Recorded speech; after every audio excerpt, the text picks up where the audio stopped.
आधे मुकदमे लड़ाई झगड़े के पड़ोसी से पड़ोसी का, भाइयों से भाई का, पति से पत्नी का, पिता से पुत्र का। और ये झगड़े कारण नहीं होते झगड़ों के, कोई मन को समझाने की बात है।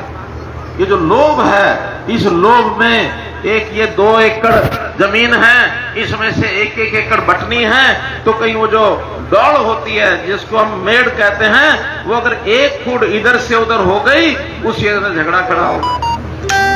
और नहीं भी हुई, ठीक भी बटी हुई है, मन में एक शंका हो गई, नहीं ये दौड़ तो मेरी तरफ नहीं, मेरी तरफ ज्यादा आ गई है, मेरी जमीन कम कर दी है, जाके कोर्ट कचहरी में खड़े हो जाएंगे।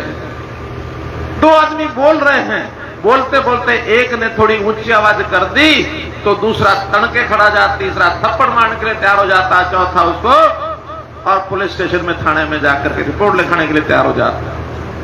ये छोटी छोटी बात है, आदमी को लोभ तंग करता है, आदमी को क्रोध तंग करता है, ईर्ष्या पैदा करता है।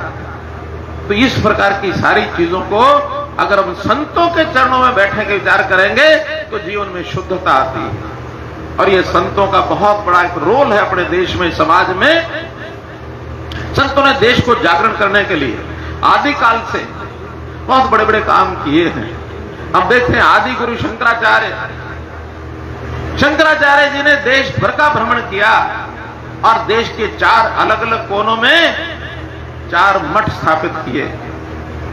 इस प्रकार की स्थापना, शक्ति केंद्र स्थापित किए कि लोग वहां जाकर के इकट्ठे होंगे, आपस में विचार विमर्श करेंगे, प्रवचन होंगे, संतों के सानिध्य में जाएंगे, तो एक संस्कारमयी वातावरण बनेगा। स्वामी दयानंद ने किस प्रकार से सारे देश पर घूम करके आर्य समाज के माध्यम से सारे देश के अंदर महिला शिक्षा को कितना बड़ा स्थान दिया, समाज में कुरीतियां कैसे खत्म हो, मद्य निषेध, इसको इसके प्रति वकालत की कि कोई भी इस प्रकार से नशा न करे, ये एक बहुत बड़ी समाज को देन है। स्वामी विवेकानंद, उन्होंने पूरे देश में जाकर किस प्रकार से गरीब समाज इसका उत्थान किया जाए। उन्होंने कहा कि आप कुछ सालों के लिए सभी देवी देवताओं के पास जाने के बजाय मन में धारण कर लो कि ये जो समाज है, ये समाज मेरा देवी देवता का स्वरूप है, इसकी पूजा करो, कल्याण हो जाएगा। गुरु गोरखनाथ जी पीठ सारे देश भर में जो उन्होंने गोरक्षा का संदेश दिया, हमारी आस्थाओं को बचाया, जिसके नाथ संप्रदाय के माध्यम से आज बालकनाथ जी और हमारे महंत जी जिन्होंने आज अपनी तपस्या पूरी की है, उसी संप्रदाय से संबंध रखते हैं। इन्होंने समाज के अंदर ऐसे संस्कारों को जन्म देने के लिए कितने ही काम किए। देश की आजादी के लिए कितने लोग लड़ाई लड़ गए। गुरु नानक देव जी से लेकर के गुरु गोविंद सिंह जी तक, गुरु तेग बहादुर जी का भी 400 साल हमने मनाया। इस देश में मुगलों के अत्याचारों से लड़ाई लड़ने के लिए गुरु तेग बहादुर जी ने अपने आप को शहीद कर दिया। गुरु गोविंद सिंह जी के 4 बच्चे वो न्यौछावर हो गए। और ऐसे सन्यासियों के कितने बड़े बड़े ऐसे विषय, कभी किसी ने घर छोड़ करके सन्यास लेके देश में जागरण किया, किसी ने अपना परिवार छोड़ करके किया, ऐसे बहुत से उदाहरण मिलते हैं। महेंद्र नाम से स्वामी विवेकानंद जी ने सारे देश में घूम करके काम किया। राहुल नाम का बालक जो बाद में गौतम बुद्ध कहलाता है, वो सारे देश में किस प्रकार से धार्मिक मान्यताओं को आगे बढ़ाता है। तो ये संतों के माध्यम से अपना जीवन, अपना समाज, ये इसको प्रेरणा मिलती है। आज अगर हमारे देश की कोई चिंता करने वाले हैं तो ये संत महात्मा बिना किसी स्वार्थ के सारे देश में भ्रमण करते हैं, उनके द्वारा ये सब होता है। तो मेरा ये कहना कि संत परंपरा के प्रति अपनी श्रद्धा, इसमें यानी अटूट श्रद्धा रखनी चाहिए, इसमें कमी नहीं आने देनी चाहिए। वैसे तो हमारा हिंदू समाज बहुत प्रेरणा लेता है संतों से।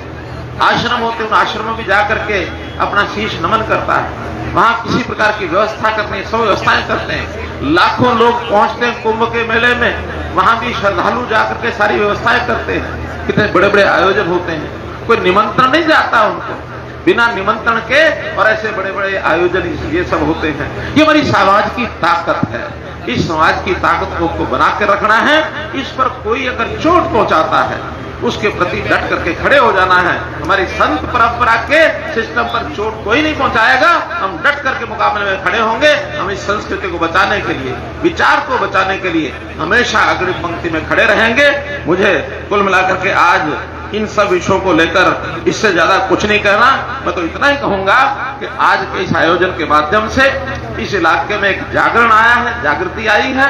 और हमारे नयनपाल जी कह रहे थे कि आज कोई मांग हमने मांगी नहीं है, फिर कभी मैं रैली लूंगा उसमें मांग सामने रखूंगा। लेकिन नयनपाल जी आगे से जो भी मांगे आप लेकर के आएंगे, लिस्ट आप अपने आप भले ही बना लेना, लेकिन खंडेश्वरी बाबा अवधूतानाथ जी से आशीर्वाद लेकर के आप आएंगे तो सारी पूरी होंगी, नहीं तो नहीं होंगी। इसलिए इन संतों का आशीर्वाद सबको चाहिए और हर किसी को अपने मन में ऐसे अच्छे विचार लेने के लिए कोई ना कोई आदर्श रूप में अपने गुरु इसको धारण करना चाहिए। कहते हैं गुरु का बहुत बड़ा स्थान होता है जीवन के अंदर। गुरु के प्रति इतना सम्मान ऐसा होता है कि जब एक दोहा आता ना, गुरु गोविंद खड़े, गुरु गोविंद दोनों खड़े, काको लागे पाए, बलिहारी उन गुरु की जिन गोविंदियों दिखाए। गुरु के माध्यम से, उनके विचारों से, उनका दिखाए हुए रास्ते से हम भगवान को प्राप्त करते हैं। इसलिए पहला स्थान गुरु का होता है, भगवान का भी बाद में आता है। इसलिए आज के समय पर मैं आप सबको इस बड़े कार्यक्रम के आयोजन पर सबको बहुत बहुत बधाई देता हूं।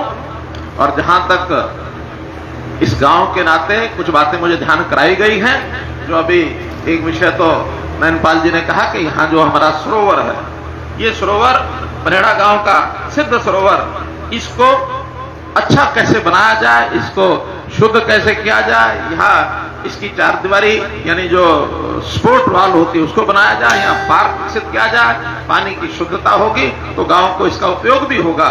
इसका निर्माण हमारी जो पॉन्ड अथॉरिटी है उसके जिम्मे लगाएंगे, चाहे कितना ही पैसा लगे, इस पॉन्ड को, इस सरोवर को शुद्ध करके और इसका निर्माण कराया जाएगा। एक विषय आया, ये जो एक्सप्रेस वे है जो एयरपोर्ट को जाता है, ये हमारा जो जेवर एयरपोर्ट बनना है, तो वहां से लोगों के आने जाने की व्यवस्था, एक उतार चढ़ाव की बात आपको बताई गई है। आपको बताते हुए मुझे हर्ष हो रहा है। मोहना यहाँ से 4-5 किलोमीटर दूर है, तो यहाँ सब लोगों से मीटिंग करके मोहना स्थान पर और उस एयरपोर्ट को जाने आने के लिए उतार चढ़ाव की व्यवस्था ये तय कर दी गई है, ताकि हमारे इलाके को उसका लाभ होगा। एयरपोर्ट उतार चढ़ाव मोहना में इसको हमने स्वीकार किया है। यहाँ पंचायत की जमीन मैंने पूछा कितनी दूर है, तो कहने लगे सिर्फ 200 मीटर आगे, 2-3 किले आगे पंचायत की जमीन है। मैंने कहा कोई खेल का मैदान है कि नहीं है? पंचायत की 2 एकड़ जमीन के ऊपर गांव के नौजवान, बच्चे, बुजुर्ग, महिलाएं, लड़कियां, लड़के सबके लिए खेल के लिए और योग करने के लिए व्यायामशाला का एक निर्माण, इसकी मैं घोषणा करता हूं। लगभग 50 लाख रुपया उस पर खर्च होगा और 2 एकड़ जमीन के ऊपर पार्क का व्यायामशाला बनाया जाएगा। फिर मैंने पूछा कि लोग बाग ब्याह शादी कहाँ करते हैं? कहने जी कोई ऐसा स्थान तो है नहीं। हमने कहा कि लोगों के दुख सुख में इकट्ठा होकर के कार्यक्रम करने के लिए भी एक सामुदायिक केंद्र, कम्युनिटी सेंटर, इसकी जरूरत है। उसको भी पूरा करता हूं। उस पर भी 50-60 लाख से लेकर 1 करोड़ तक कहीं भी खर्च आएगा। एक कम्युनिटी सेंटर भी पनेड़ा खुर्द के लिए ये मैं मंजूर करता हूं। अब ये बातें तो बिना बताए जो मैंने खोज को निकाली है वो आई है, लेकिन हो सकता है कुछ गांव के काम ऐसे हों जो शायद आपने मांग पत्र के रूप में देना होगा।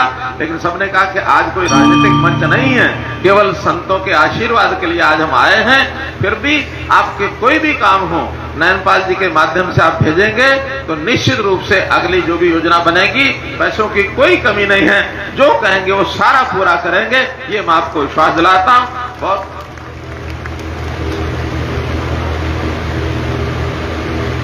तो बहुत बहुत आपका धन्यवाद। और इस प्रकार से कोई भी काम होगा उसके लिए हम करने के लिए हमेशा तैयार हैं। धन्यवाद। हेलो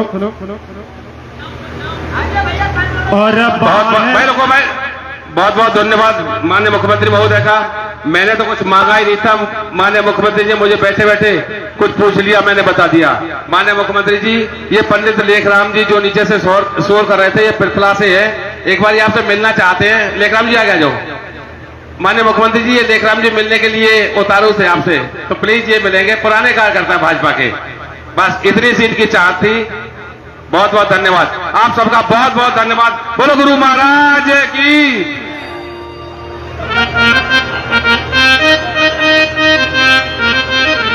और 12 साल की खड़ी तपस्या और मामूली बात नहीं से संत निराला यो